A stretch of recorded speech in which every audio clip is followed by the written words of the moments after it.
You're about to enter into a new world of knowledge, curiosities, and high strangeness. This is a podcast of Straight Up Strange Productions. You're listening to Mysteries and Monsters. I'm your host, Paul Bestall.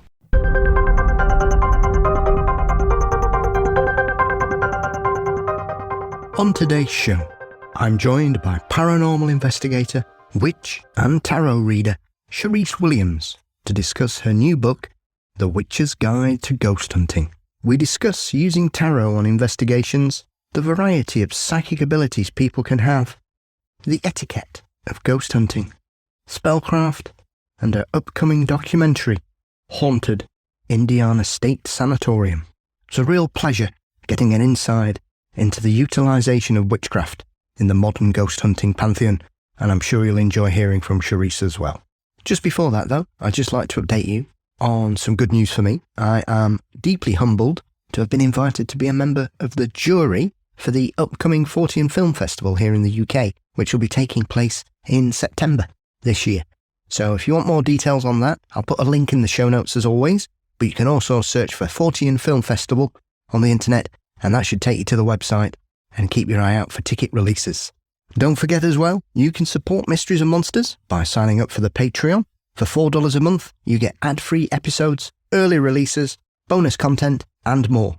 A really big thank you to my 3 newest Patreons, Jody, Lucy, and Peter Guns 08.5. Thank you, Peter. Nice to say your name on my show as well as the Ghost Story guys. Mysteries and Monsters is available across all social media platforms: Facebook, Twitter, Instagram, LinkedIn, and please subscribe to our channel on YouTube. You can also find the mysteriesandmonsters.com website for releases, episodes, information, and you can also get your merchandise from the top of the page. As always, thank you to Dean Bestall for his marvellous artwork. The show is produced by Brennan Storr of the Ghost Story guys, and Mysteries and Monsters is delighted to be a part of the Straight Up Strange network. For centuries, witchcraft and the paranormal have been a combination until the recent era, but Cherise Williams now explains how it's time to embrace and amalgamate them once more. On today's show, I am delighted to be joined by Cherise Williams, a paranormal investigator, researcher, and tarot reader with over 20 years of experience, has a unique insight in both the fields of spirituality and witchcraft, and Cherise brings a fresh perspective into the field. Cherise, welcome to Mysteries and Monsters. Thank you for joining me. Hi, thank you for having me. So, this marvellous book that you've recently released, as I was saying it before we joined the conversation properly, I found it such a refreshing read, Cherise, because often when we talk about the subjects of both witchcraft and paranormal investigation, often I think, and I know these are certain aspects of this that you touch on in a couple of sections in the book, it's very easy to kind of fall into some negative tropes and cliches in regards to that. And yet your book, without sounding churlish about the contents, is a very bright and positive, breezy interpretation in regards to these subjects. So I'm very interested in the fact that, is this a philosophy that you thought was important to kind of promote more than we currently seem to have? I do. I think, I have like a love-hate for paranormal reality television. I think it's great because there's so many shows and it's become so much more open to be able to talk about the paranormal, which is great. And we're also getting to see different investigative techniques and everything. But at the end of the day, paranormal television is for entertainment and people like to be scared. And so I think that a lot of shows and even YouTube creators and TikTok and everything, it's to try to get a quick scare out of you to make you, nervous. So I feel like a lot of these things really focus on and play up the negative or unpleasant aspects of the paranormal, which, I mean, there are instances that scary things happen and there are unpleasant energies and entities out there, but it's not like you see in movies and television all the time. And I think it's important for people to realize that it is a little bit more grounded and just kind of a part of life. Yeah, I think it is important. And I think that's obviously a lot to do with it, because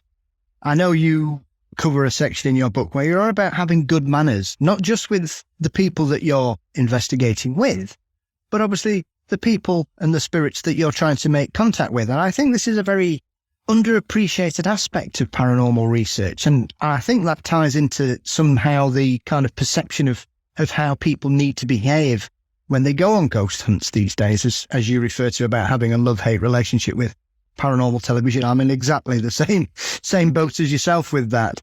And it's very interesting, because I was recently speaking to a gentleman called Mark Rees, who's a Welsh author and has done a couple of fabulous books about the ghosts and hauntings there. And there's a wonderful story about an opera singer called Adelina Patti, who fell in love with the country, and she bought a beautiful house and did it all up and built her own little opera house.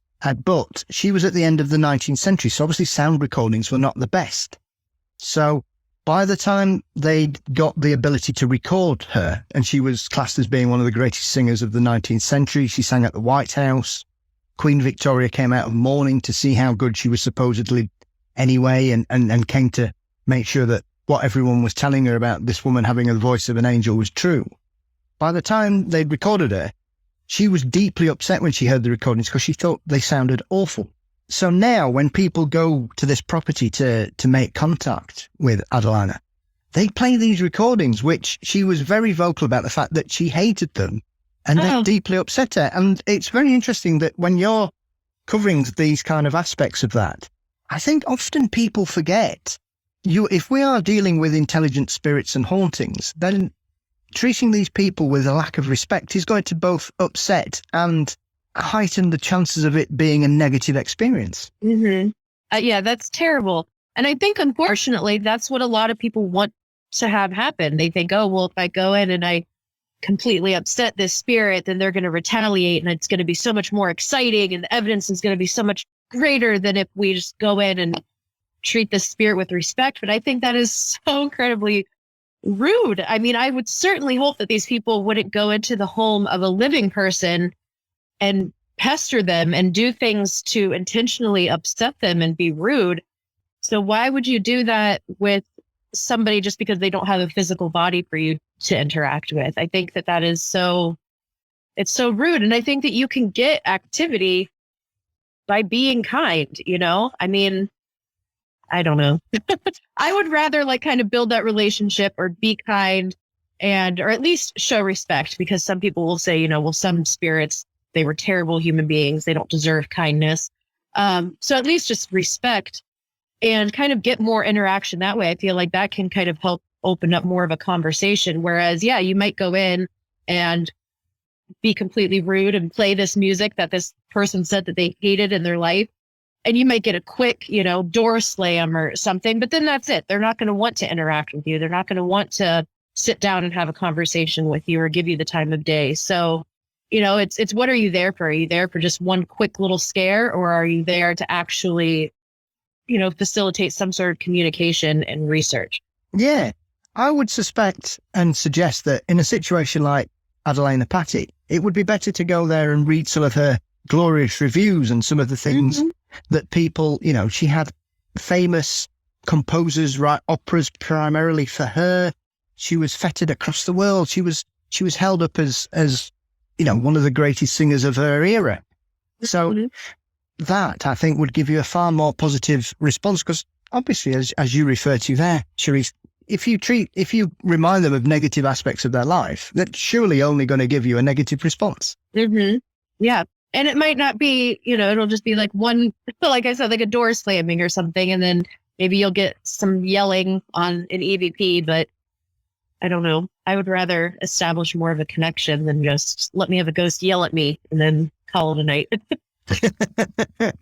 Yeah, very true. And I think, as you also mentioned in that section of the book, it's important to treat the people that you're with respect. And I suppose some people might find that a bit odd, but I think it can sometimes, when you're doing paranormal investigations, I suppose it can fall into that kind of sort of one-upmanship, or you're saying to people, oh, don't be scared, get in there, what are you frightened for?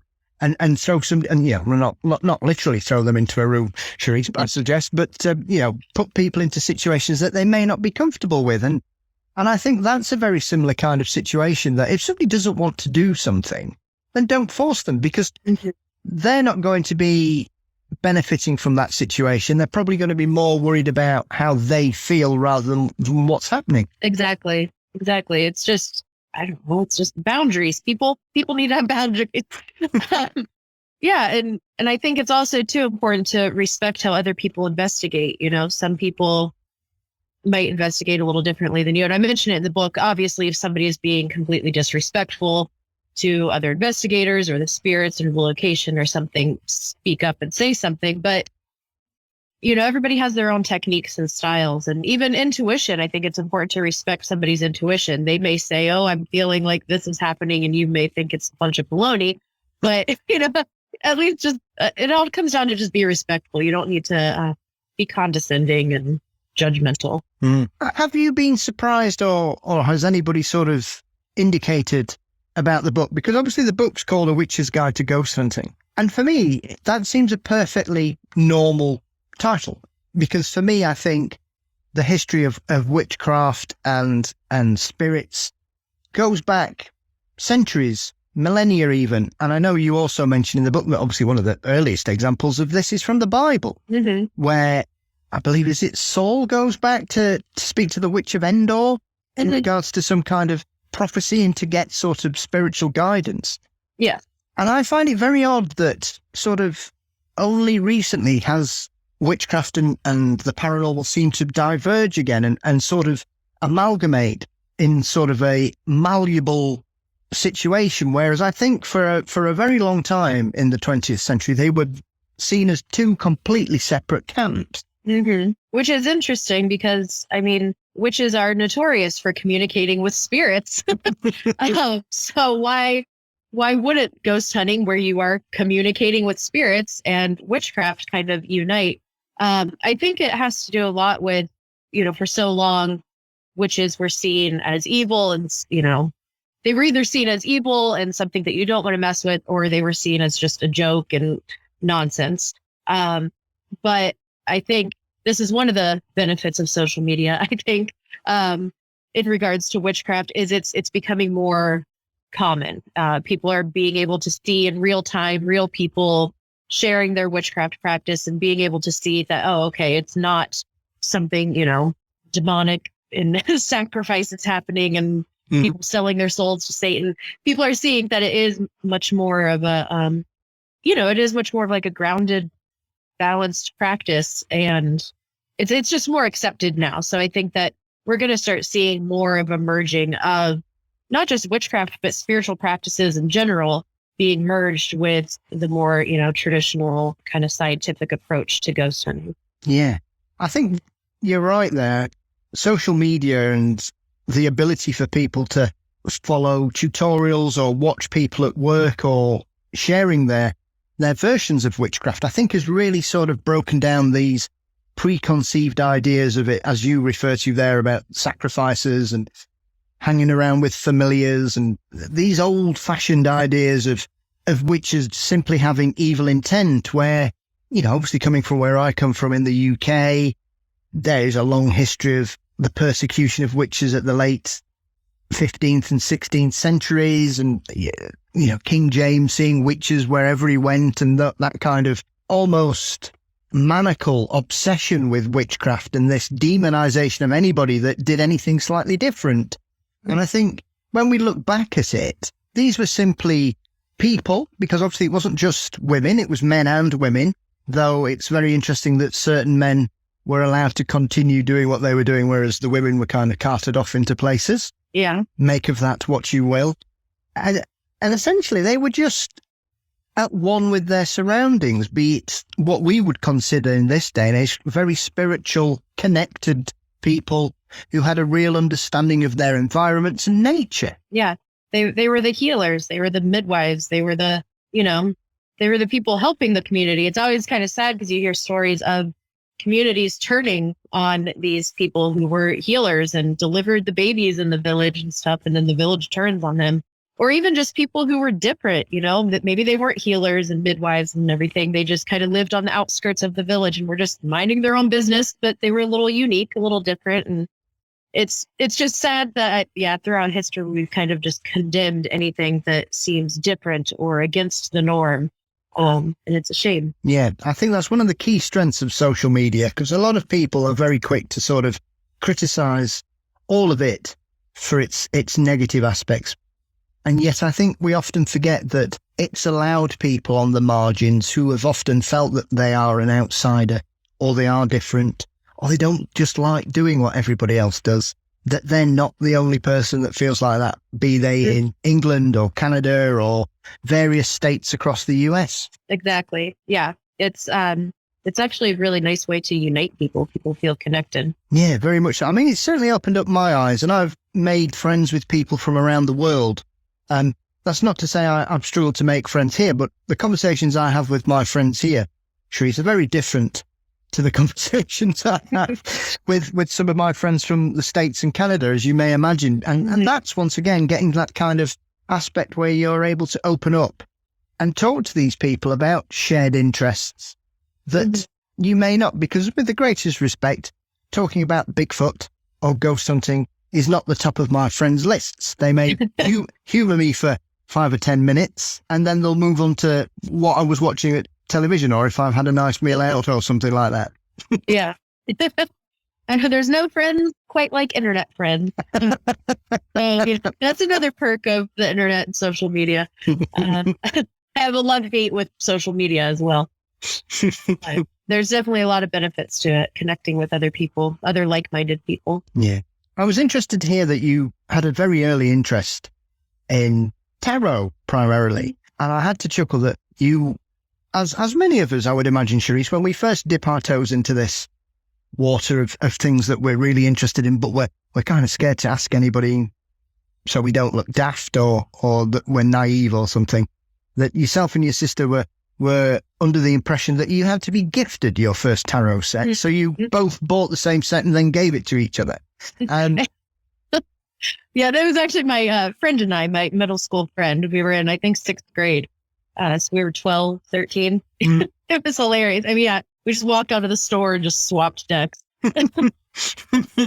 So what was it that tarot appealed to? Because obviously this is something else that seems to have really risen back into prominence, because I think up until about 30 years ago, these were the subjects that were, once again, as with most aspects of modern witchcraft, have kind of come back into prominence, really. I think because people have broken down these preconceived negative ideas that surround things like tarot.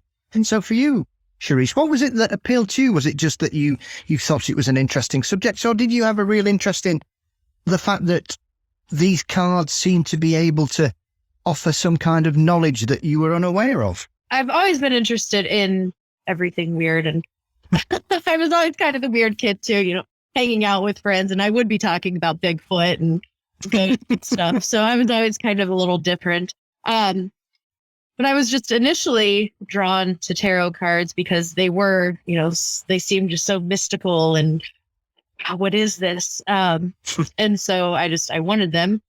And then when I actually started giving myself readings, I was like, whoa, wait a minute. Like, this is actually giving me some good insight. There is something to this. And so I just continued reading with them throughout my life. Anytime I was kind of going through something, which I was going through a lot, often for a nice chunk of my life, I would pull out the cards, and they were just they helped to kind of center my energy.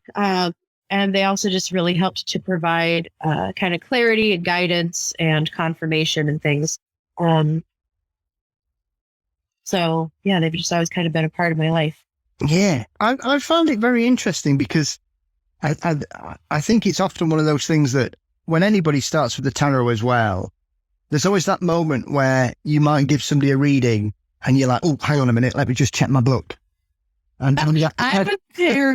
My aunt and I still laugh about this because she'll say, you remember when you used to be terrible at tarot reading? I'm like, leave me alone. We all had to start somewhere. But yeah, she was the first person, other than some friends here and there, that I would give readings to. And it was terrible. I'd lay out the cards and I'd be like, okay, hold on, wait. And then I'd grab the little booklet and I'd be like, okay, so this means this. Oh, and so that connects to that. And she'd be so bored about 5 minutes in because I was terrible at first. Well, with anything, it's practice makes perfect. Exactly. So I was very interested that you were sort of looking and explaining in the book that there are different sort of ways you can lay the cards out in regards to using them throughout sort of a potential ghost hunt. So you'll do a reading before, during and after, which I think is one of those things that also seems to catch people on the back foot sometimes when they're talking about ghost investigations and paranormal location research and things like that, that for some people, they just seem to sort of say, well, why are we using tarot?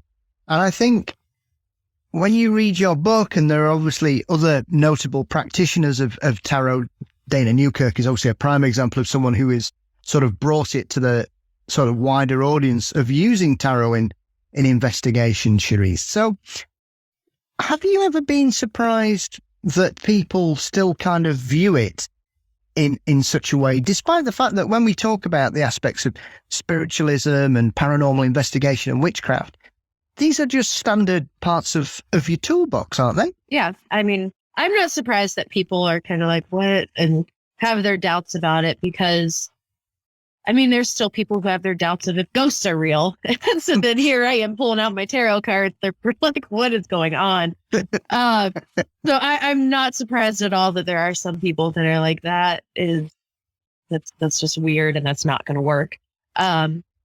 But I know it works, or it at least works for me. So I'm going to continue using it. So in regards to the aspects of how you use tarot, why you would do it before, during and after the event? Because I think some people, you might do it before or during or after, but obviously I know you make a key point of indicating that you like to do it at all aspects of this, sort of a before, middle and end. I like to do it beforehand because it just like people like to do some research on the property. What are some, key events that happened at this location or names that I should be aware of? And people prepare for their equipment. What kind of equipment am I going to bring? I like to do readings beforehand to kind of get an idea of maybe what kind of energies am I going to encounter. So I can be kind of prepared, are the cards showing that maybe I might encounter something that's a little more aggressive? If so, then I might make sure to take some extra precautions to protect my energy before the investigation. Sometimes the cards can let how does the energies at this location want you to communicate with them? Do they want you to be more direct? Do they want you to just kind of be more emotional with them or connect on an emotional level? So it just kind of helps to give some insight into maybe what to prepare for, what to expect on the investigation. Of course, it doesn't matter how much preparation you do, spirits and energies have their own minds or their own plans and things can go completely different. But I think it does help to give a little insight. And then during the investigation, it's such a great way to kind of, I know, at least when I'm shuffling the cards, I already start to receive intuitive messages just when I'm shuffling cards. I like with client readings with humans, living humans. Sometimes I get messages and things before I even pull a single card just from shuffling. So the act of shuffling kind of helps to center me and kind of quiet my mind. And I think it helps to awaken my intuition just in general. I always find that after I pull cards or even just after I shuffle the cards on an investigation, I feel much more in tune with the energies of the property or of the spirits. And my intuition kind of speaks a little louder. But the cards during an investigation can give you deeper insight that you might not be able to get with just the yes or no responses of, light up my K2 meter for yes, or, touch this REM pod if the answer is yes. It kind of helps you connect on a deeper level with the energies, the spirits, even the energy of the land or the property itself. And then after the investigation, it's good also to know, maybe did you bring anything home with you, or how did this investigation affect me? And the cards can kind of let you know that, like, okay, maybe it depleted your energy, so you kind of need to be aware of that. Or maybe you did bring a little something home with you.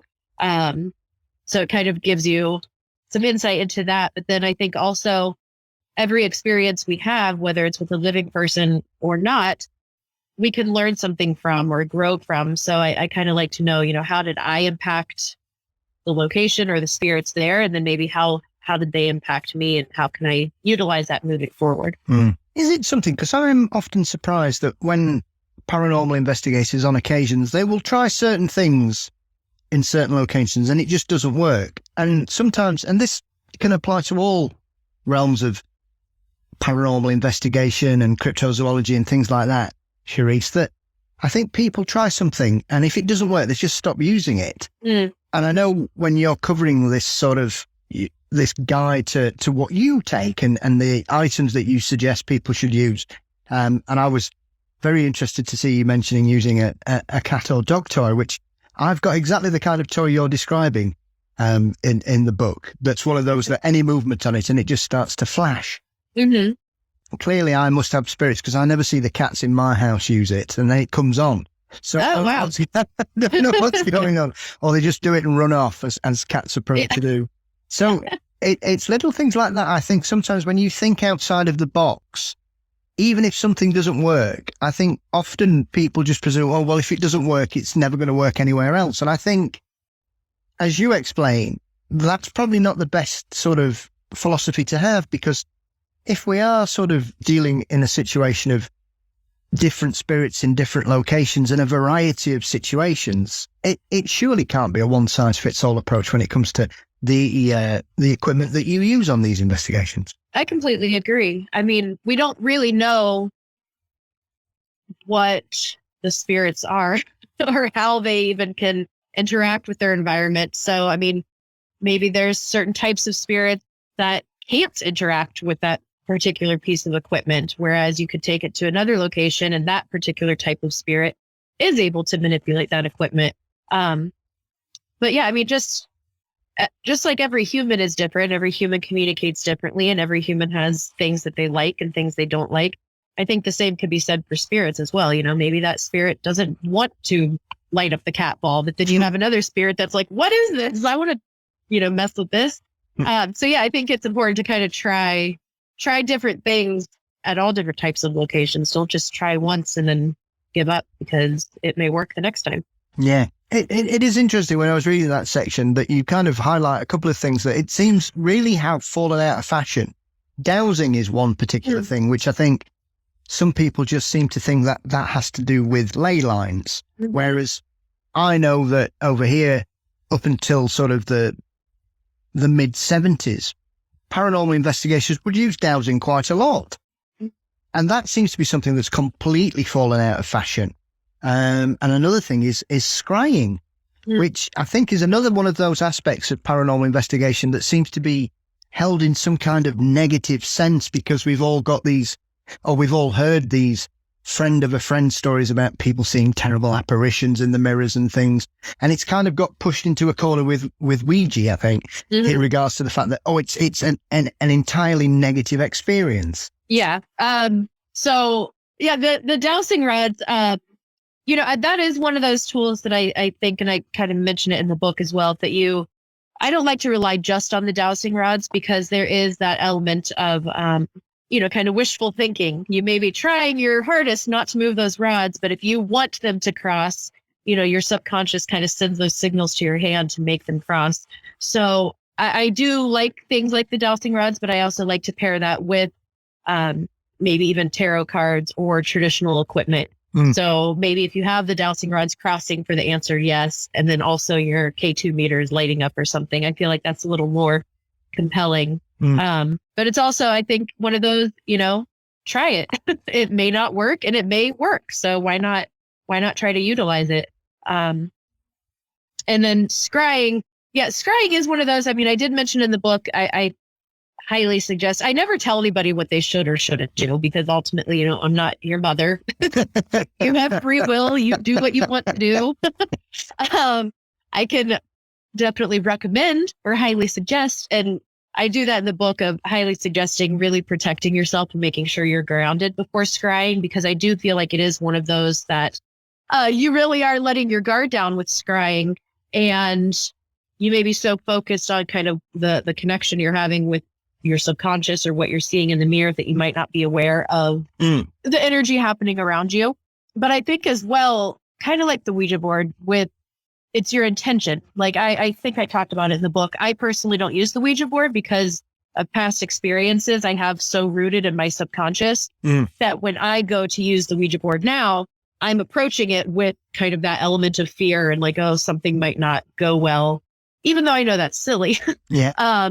But when you approach it with that element of like fear or uncertainty, that's kind of the energy that you might attract. And the same could be with scrying. If you approach scrying and you're like, oh my gosh, I'm going to see the face of a demon in this mirror, you very well might see the face of a demon in the mirror. So if you approach scrying with any element of fear or uncertainty or thinking that, oh, I might see something evil in the mirror, you very well might see something evil. And it could be because you're putting that intention out there. So something unpleasant gets attracted to that. And it's like, oh, okay, you want to see something scary? Or it's just your subconscious projecting that into the mirror. So it's important, I think, with any sort of ghost hunting or divination or anything, to approach it kind of with a level head and, having your energy centered and balanced before you enter into it. Yeah. And I think it's good that you've mentioned it without sort of, as you refer to, you're not telling anybody what they should and shouldn't do. You're just basically saying, well, these are the things that you could possibly do. And I think often it seems that people have these preconceived ideas that they can only use a K2 meter or a EMF meter, or they have to use a video camera. And as you say, most of us have got smartphones these days, which have cameras and video on that we can utilize. They've also got torches on we can utilize. They've also got recorders on that you can do EVPs. And I was chuckling at that section of the book where you mention Art Bell, because I've recently been listening to loads of old Art Bell, and one of the episodes I recently caught up from about 1997 was an EVP special where they were having loads of people with recordings of voices that they'd caught. And it makes me chuckle that, 25 years on, this electronic voice phenomenon is still such an enigma when it comes to paranormal research. But it was also very nice to see you mention Jorgensen, which is one of those people that seems to be completely forgotten in the history of paranormal research these days. With the incredible experience that he had when he made those recordings of the birds in his garden and ended up catching a disembodied male voice, and it kind of completely changed his life. And he wrote a very underrated book, Voices from the Universe, which I think is one of those lost paranormal classics, Cherise, that nobody seems to refer to anymore. So it's always nice when I see that someone has taken the time to actually look past things that have happened in the last 10 years. Not that I'm suggesting that a lot of people don't look backwards or know enough about the subject, but it's always refreshing when someone's gone that little step further, because I think most people in the modern era don't even know who Jorgensen was. Yeah. And probably social media and reality television kind of makes it seem like paranormal investigating and, communicating with spirits is this newer thing. And it's not. I mean, we've been trying to reach out to the other side for as long as we've existed as a human race. And yeah, I mean, there's, I feel like most things that happen today have, in regards to the paranormal field and techniques and things like that, have their roots, even 100 years ago.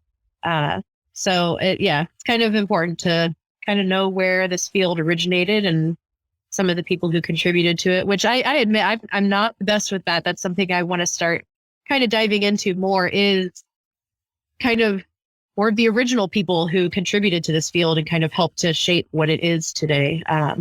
I think it's important to remember those people.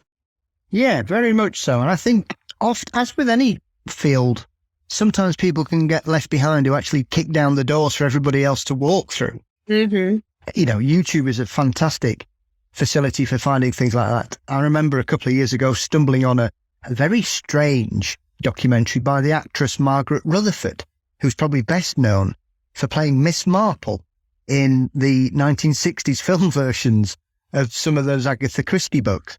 She was absolutely obsessed with spiritualism, and there's a wonderful documentary where she's gone off wandering around some haunted castles with a couple of friends of hers who are spiritualists, just looking for ghosts all over the place. And some of the things, I think when you look back at it, some of the things are those kind of statements that people say that, oh, well, when spirits are angry, they glow green, which is one of those things that I've never really heard, apart from in this documentary. But it's a wonderful insight into that world, because it was obviously made, I think, about 1962, and it's out there on the internet for all and sundry to find. And I think it's little gems like that we've lost. And it is weird that it seems that, as you mentioned, the legendary Hans Holzer in the books, and obviously he's probably come back into prominence primarily because of the Holzer files, which is, and his daughters and the work that they've done in the family, bringing that forward. But I think that there are hundreds of people like that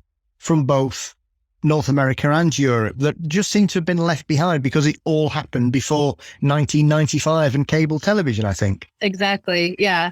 And I think that there's so much that we can learn from these people as well. And I think maybe some people think, oh, well, that, they're from so long ago that any information they have is outdated and, we're in the modern era now. But so much of these people were ahead of their times, really, in the way of their thinking. And I don't think that there's any, thing that's outdated as far as information and knowledge, or, you could read something about what they did, or maybe a thought or perspective that somebody had, and it could inspire you to think differently about something in our modern age. So I think that there's always kind of something that we can learn from people from the past who were doing the things that we are as well. I think a lot of it gets tarnished with this look back at, as you referred to, as almost as if they were all naive and didn't understand what was going on. And exactly the situation you have with famous cases like the Fox sisters and some of the people that were wandering around North America in the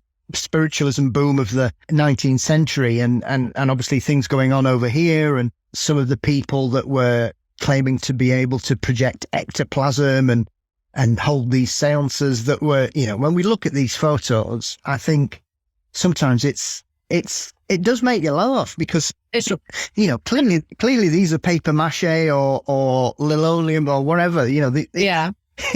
These are not spirits, or they're I remember seeing one, and it's clearly a sort of half deflated balloon wrapped in a blanket, just sort of nailed to a wall. Oh no. But it's one of those aspects that, in amongst all that, there were real pioneers and people trying their very best and pushing the boundaries of understanding. And I think, as you mentioned there, it's hard to unpick it all. And I think some people just think they kind of groups it all that if it happened before 1950, it's all stuff and nonsense, sadly. Mm-hmm. Which, I mean, some of it is, some of that is kind of laughable, but like, how could anybody see that and think that it's real? But even if you take just somebody's opinions, maybe they did see this ectoplasm, and it inspired them to think about the paranormal in a certain way. You could be inspired by their thoughts of it while simultaneously being aware that, okay, this was obviously a fake circumstance. This wasn't real. But you could still be possibly inspired by the way that individual perceived what was happening. I don't know if that made any sense. What I just said, but it did to me. You're all right. Okay. And I think it's a very interesting aspect. And there's a great chapter in the book called Psychic Gifts for Ghost Hunting. And I think often when you mention the word psychic or psychic gifts, people automatically presume we are only talking about clairvoyance. And as I've done this show and spoken with people and read a lot more over the last 3 or 4 years, Cherise, my knowledge of this aspect of it has increased 20-fold from what it was. So I've only recently, sort of the last 2 years, sort of begun to understand that there are far more segments to this sort of psychic gift than just the presumption of clairvoyance. Clairaudience is one which is something that I found deeply interesting because, as I was mentioning to you before we started, it's something that seems to be happening in the current property that I'm in at the moment, where we get a really strong smell of cigarette smoke. Neither of us smoke. We're not in an area where somebody could be smoking. It's not coming from anywhere. It just appears in a certain, and it moves around the property as well. It'll happen in different bedrooms, different rooms, and you'll get it and you go, oh, it smells like cigarettes. And then 2-3 seconds, it's gone. So I was really interested that you've given us a breakdown of the different types. So obviously that's one that I'm aware of because it's something I've delved into because of what's happening here. So for anybody who's unaware of these little segments of psychic gifts that are beyond clairvoyance, could you give me an overview of a couple of the others, please? Yeah. So claircognizance that's my strongest gift. And it's also the most difficult to explain because I think when you tell people, oh, I got this psychic impression, they want you to share, okay, well, what did you see? Or even what did you feel? Or what did you hear? Claircognizance is literally just clear knowing. It's almost like your brain is a computer and you suddenly receive an instant file download and you just suddenly have the information. And it's like, well, where did you get that information? I don't know. It's just in my brain now and I know it. So that's an interesting one. And I talk about it in the book as far as, using discernment, because you have to kind of figure out, okay, well, is this just wishful thinking or do I actually know that this, for example, you walk into a room and you just suddenly know, oh, this room belonged to a woman named Mary. Well, how do you know that? I don't know. I just know it. Like it just popped into my head. You kind of got to discern, is that true? Or am I just wishful thinking that this belonged to a woman named Mary? Like, where did that come from? So it's important. The more you work with your psychic gifts, which everybody has them, the stronger they get. They're just like any other muscle. The more you utilize it, the stronger it gets. So that's one of them, claircognizance of just knowing. A lot of people have had moments of claircognizance, kind of if you're driving home and suddenly you're like, I shouldn't go that way. I need to go this way. Where did that come from?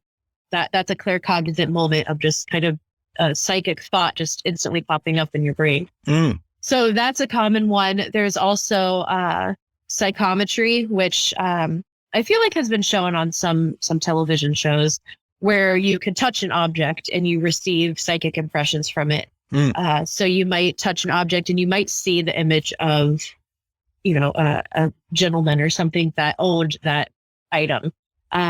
You get different impressions that way. So that's another one. The clairaudience one, people may say, well, how could you utilize that with ghost hunting? You may start to find that when you smell cigarette smoke on an investigation, that is connected usually to a male spirit, or, different smells might pop up for you connecting to different entities. You might smell roses when it's an older woman or something. So that's kind of something to pay attention to. And then, what else? Clairaudience is a good one. That's clear hearing. So you'll either audibly hear it with your ears as if it's somebody speaking or a sound happening around you, or you will also hear it in your own head. And that's a good one on investigations also. Yeah. I once had an experience of clairaudience, which was one of the most terrifying evenings of my life because it all played out terrible. It was a tragic accident that occurred to a dear friend of mine many years ago. And we were at a friend's house and we were all sat round and he decided that he was going to go and see somebody. He was annoyed about something and he was going to get in his car and see somebody. And a voice said, right next to me, if fear is day, if they go, they'll die. And it's one of those moments, Cherise, that I look back on and it's not just my memory of it. There were several people I'm still in touch with who remember me saying, and they said, well, what have you said? I said, I can't tell you why, and I can't tell you how. I just know. Because I could say, oh, I've just heard somebody tell me they're going to die. Yeah, because even then, and even in, when you're with friends and you have these strange conversations and you do things like sneaking off for a Ouija board session or something like that, Sherry, when it comes to something like that, people just think you're mad. And then when something awful happens, well, then, is it your fault? Have you caused it because you said that something bad was going to happen? So something bad has happened. And it's a very interesting situation. So when you've been on investigations, have you sort of come across these kind of negative responses or situations where people have heard things that have caused them problems or situations similarly to that? You mean like other people? Honestly, a lot of the people that I investigated with up until recently, I've started investigating with ACG Paranormal, which is Nat and her husband Elliot and Kat. I especially have been investigating a lot with Nat and Elliot. We're working on haunted documentaries, releasing films of our investigations. And luckily, they are both also pretty intuitive, and they're very open to me expressing my intuition. But honestly, prior to that, I hadn't. Most of the people I was investigating with, I mean, they were okay with me taking out my tarot cards and stuff, but they were all more of the kind of traditional ghost hunting and not so much relying on intuition. So I honestly haven't really had too many investigative moments where others are kind of connecting to their intuition or expressing it, or me fully expressing my intuition.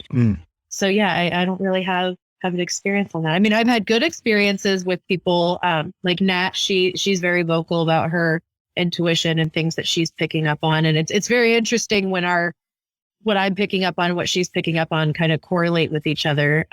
That's interesting.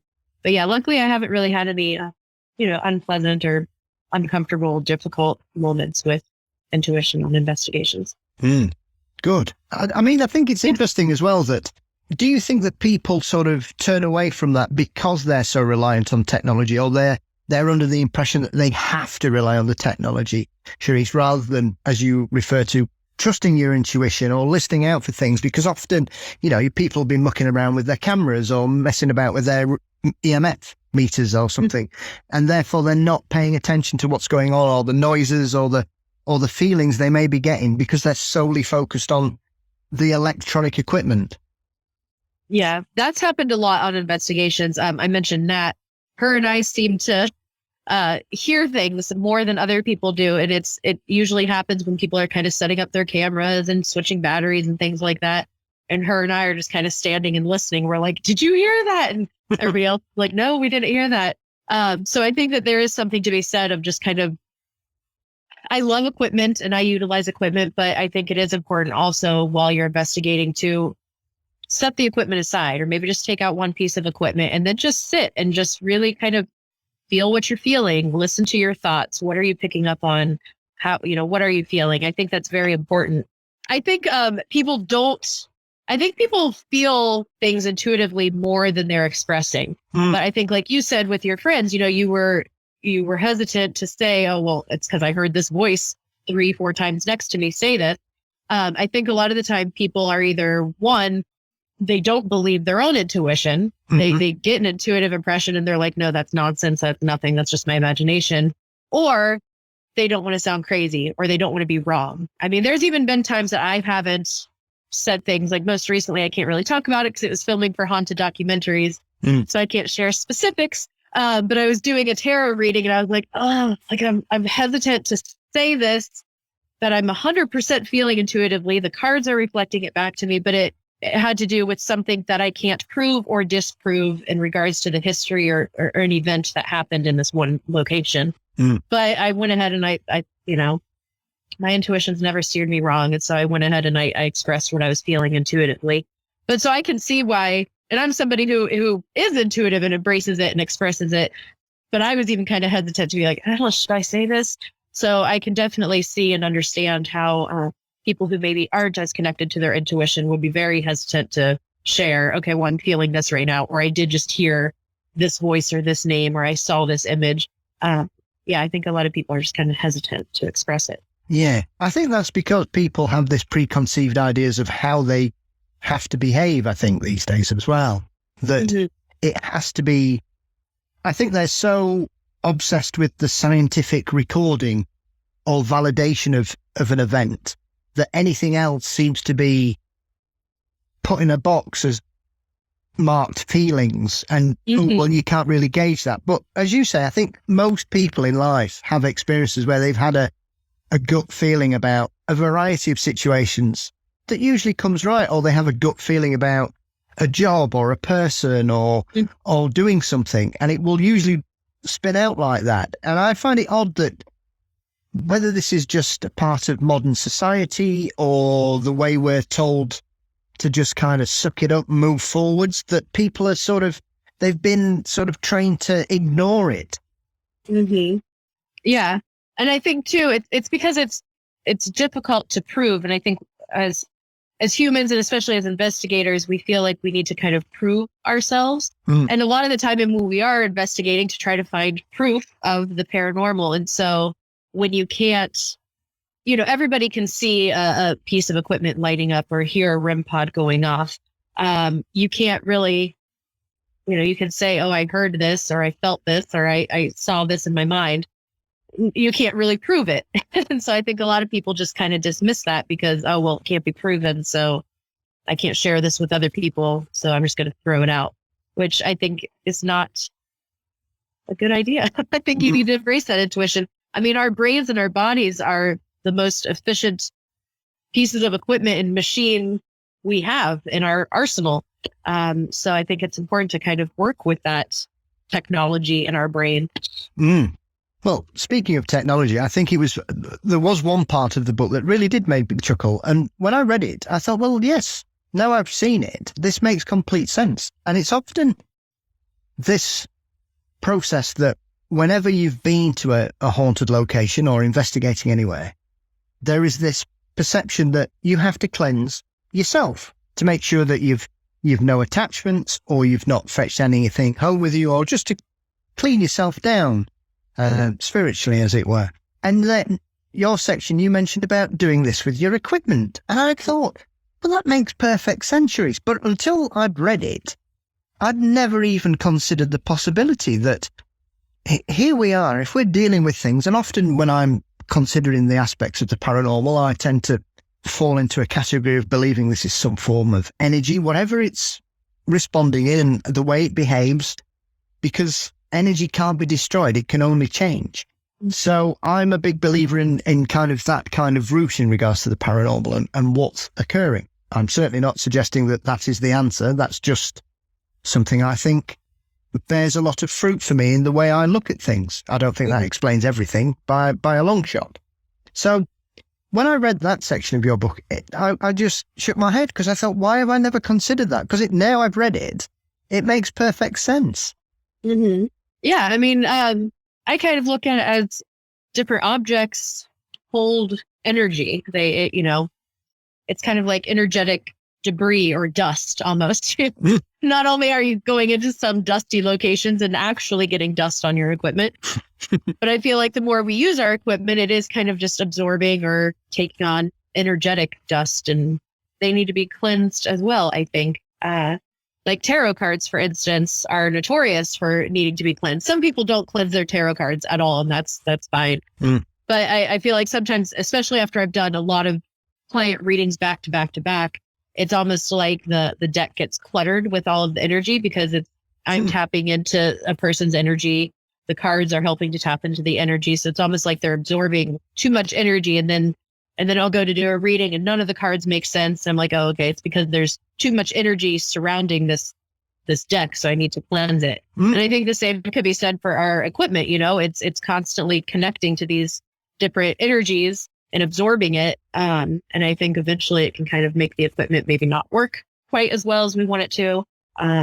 So yeah, giving them a good energetic cleanse every now and then is helpful. Yeah, that's an interesting point you mentioned there in regards to tarot decks, because I've never really considered that, because obviously I've heard other people say a similar thing in regards to picking up the energies when they're doing readings.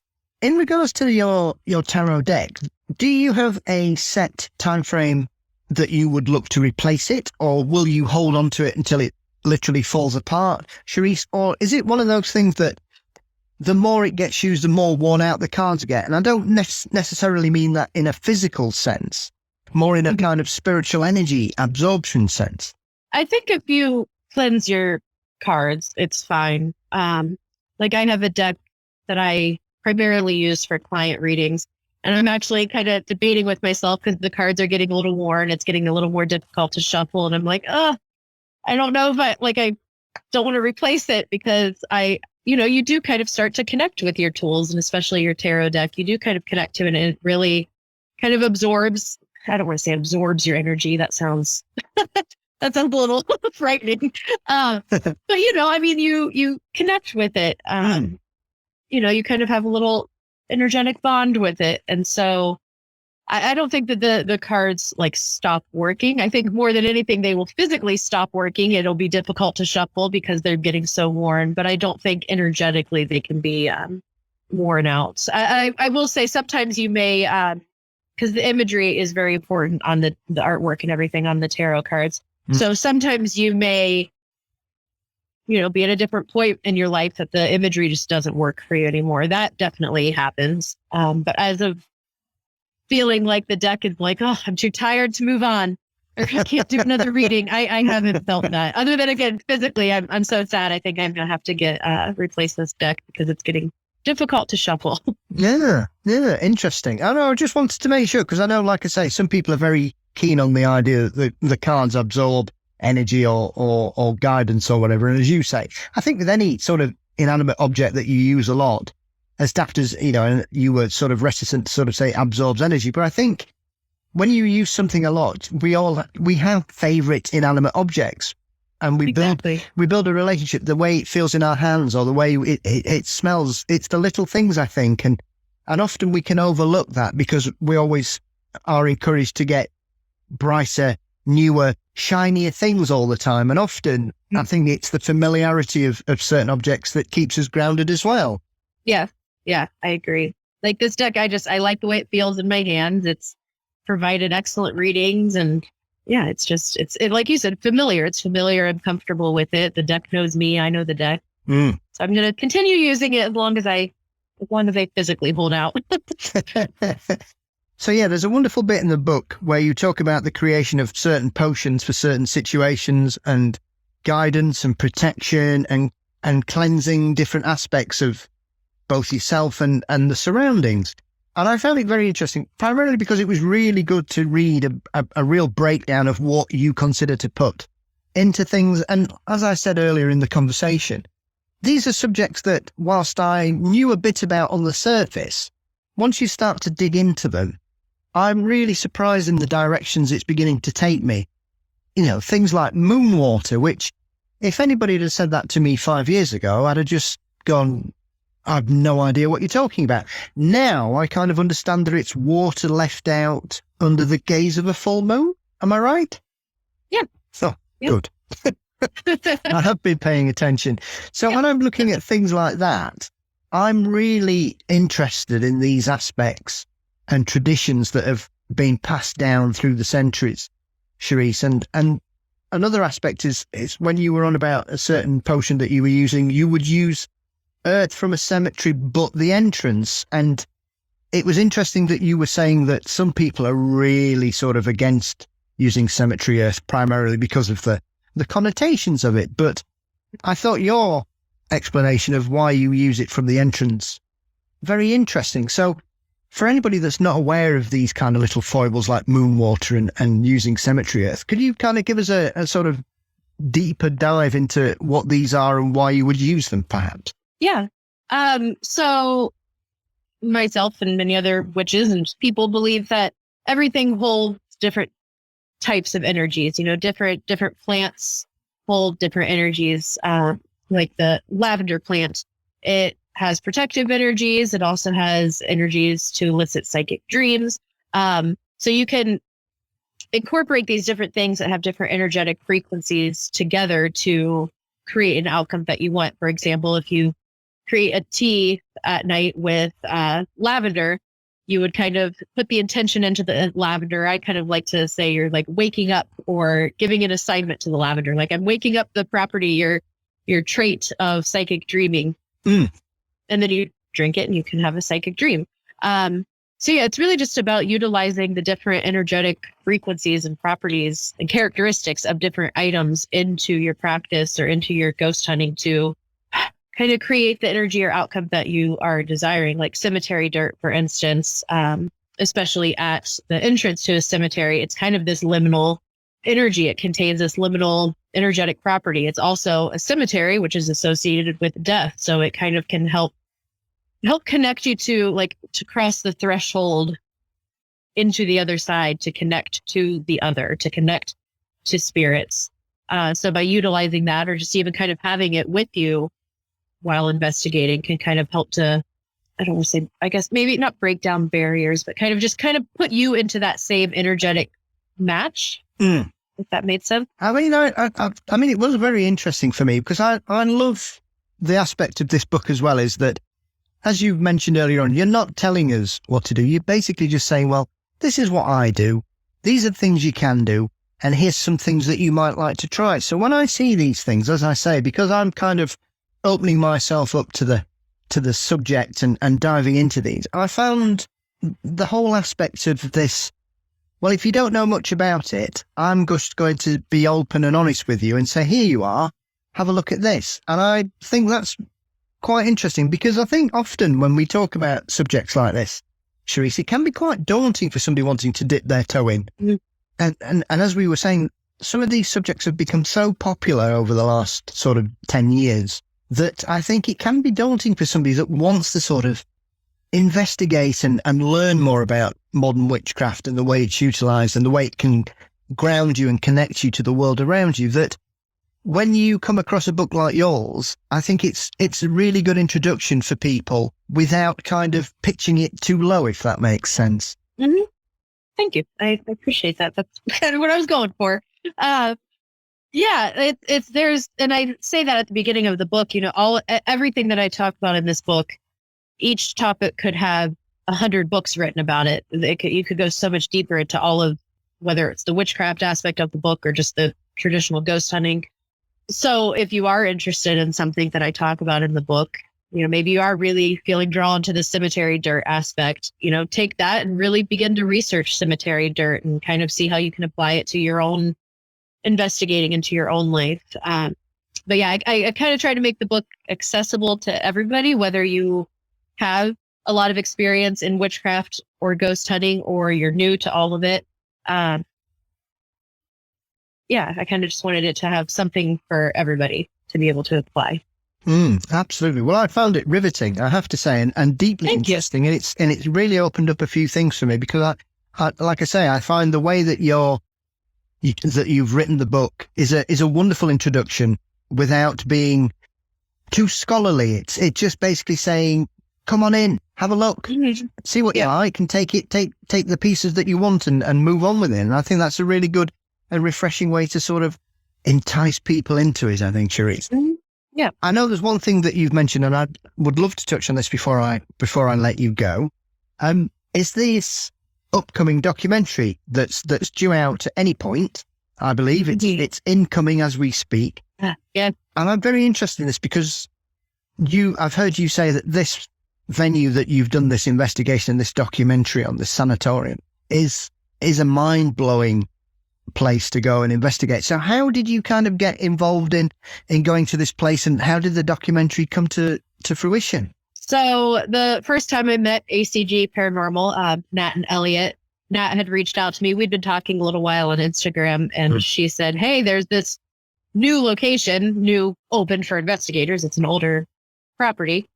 She said, do you want to come with us? And I had just seen a few days prior a post of this location. I was like, wow, that's not far from me. I'd love to go do that. So I'm like, what? This is perfect. You reach out to me.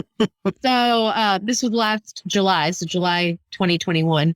And I went with her, and we were one of the first groups to get to investigate because they had just opened the property for investigation. So we were, I think, like the third or fourth group to get to go, which was exciting. And it was literally just one thing after another kept happening at this place. I've never been somewhere so active in my entire life.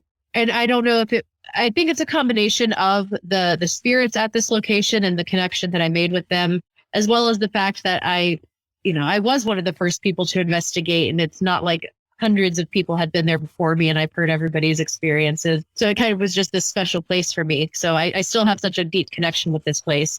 And then, we went back in November because we couldn't get enough. So we went back in November. And then in December, I went with Nat and Elliot. A director named Marlon from California had reached out to me, and he wanted to fly me out to California to do a documentary on a haunted boat out there, a riverboat. And that didn't work out. That fell through. The location fell through. So he was like, well, I already have this time booked to do an investigation. Do you know of anywhere? And I was like, I do. In State Sanatorium.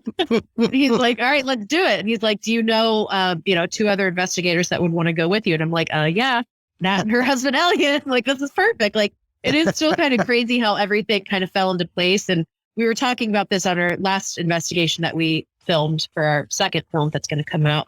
Just kind of how we all came together. Marlon still even says he doesn't know how he found me because he was searching for psychics in California. I don't have California tagged or mentioned anywhere on my Instagram account. So he's still like, I don't know how I found you. So yeah, it's very interesting to see the timeline and how everything kind of literally just fell into place. So he flew out in December and we filmed there, and it was incredible and amazing.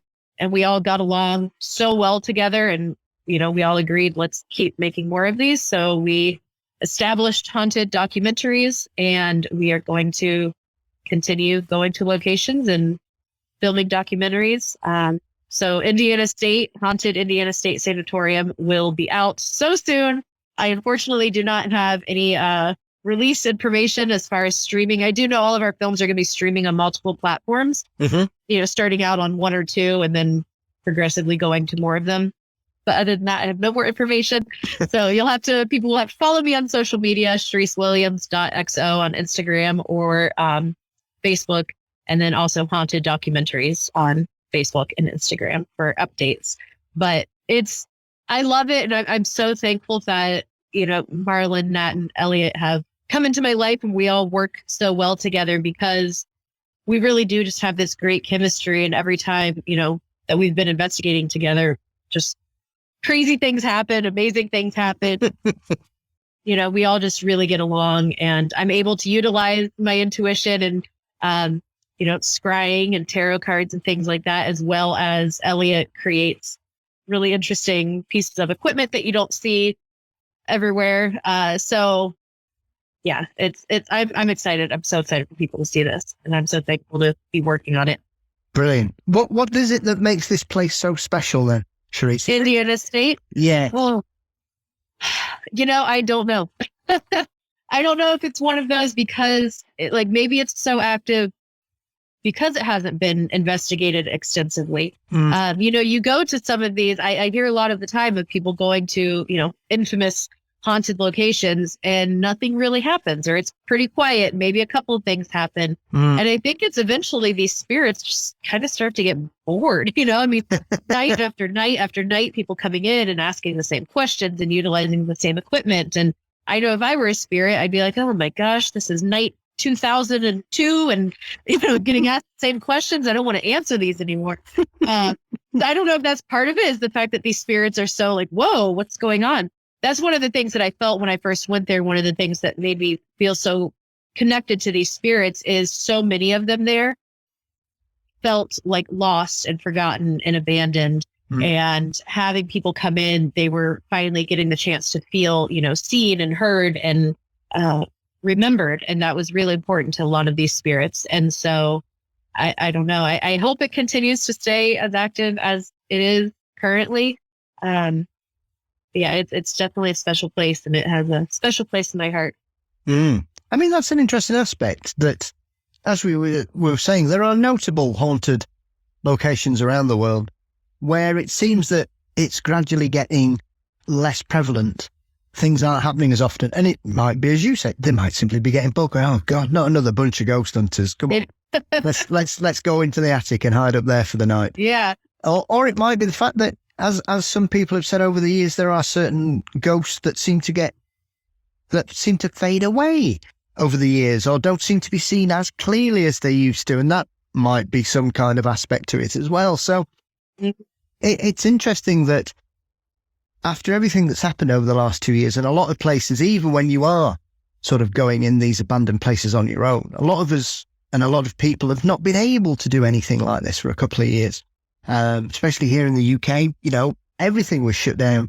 And it's not just a UK thing. It's happened all across the world with the pandemic. So it would be interesting to see how things develop. Has this kind of 2-year break that we've all had, if any of these former locations where things seem to have dropped off, if this break for them, as well as us, has given sort of recharged their spiritual batteries in a way. Mm-hmm. I did see, I can't remember the episode. It might have been Holzer Files, maybe. I don't know. Don't quote me on that. But they were investigating the Queen Mary after it had sat completely empty, nobody on it for, a year and a half. And the person who looks after the Queen Mary said that activity did change a bit, and in some aspects kind of intensified a little bit. And it's almost as if the spirits kind of got restless of like, where are these people giving us their, they're not paying attention to us. They're not giving us energy. So, I wouldn't be surprised if a lot of locations kind of shifted energy one way or another due to, not the constant investigation. Yeah. Well, I suppose it works both ways as well, because I would imagine you've got locations that feed off people coming in as well as get bored. Yeah. Depends on the spirit, I guess. Oh, well, Cherise, thank you so much for your time today. It's been a real pleasure speaking with you. For anybody who's not aware, where can they get hold of the book and follow your online work and your Instagram channel? Yeah, the book, The Witch's Guide to Ghost Hunting, is on Amazon, paperback or Kindle version. And people can follow me, CheriseWilliams.com. And for social media, I'm most active on Instagram, CheriseWilliams.xo. But I'm on all the platforms. Excellent. And I know, excitingly, that this is your first book and you've got another one planned, hopefully for later this year as well, have you? I do. I may have 2 books planned for later this year. So. Excellent. Well, based on The Witch's Guide to Ghost Hunting, I'm eagerly awaiting either 1 or 2 of your next releases then. So I look forward to that because I really enjoyed the book.